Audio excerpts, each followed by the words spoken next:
friends, my name's Matt. I wanted to share with you the story of my first time volunteering with New York City Relief. I was on my way up to Harlem to help with the relief bus on the subway, and this guy came through the subway car asking for money, and if you're a New Yorker, you know how awkward that can be. But he started to recite poetry, and I said, I'd like to encourage this guy. So I gave him some money. And I think even more important than that is just to get someone's name and to treat them like a real human being and just engage them and be real with them. So we started talking and we kept talking. And a third person even joined the conversation. But eventually my stop came up and I said, all right, Luis, this is me. I gotta go. So we went to part ways, me to go up the subway stairs and him to go to the next subway car. And then this idea came into my head and I was like, hey, Luis, I'm going to this bus that hands out free food. You want to come with me? And he said, yeah, I'd like to do that. He'd never heard of something like that before. But then this note of hesitation passed over his face. And he said, I promised myself I wouldn't quit today until I got to 20 bucks. And he started counting his money, and I said, for 20 bucks?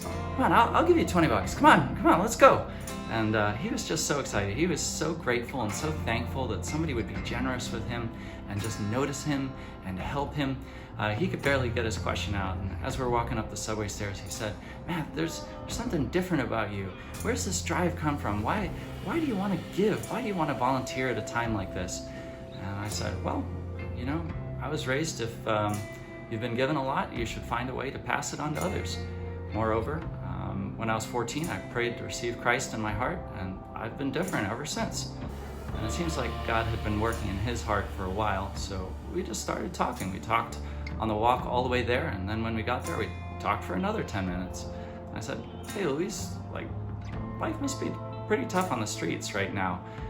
When's the last time you had a real conversation? And he said, aside from a word here or there, I haven't had a real conversation in 2 weeks. Eventually the line was getting longer, so he went and jumped in the line, and I checked in and started volunteering.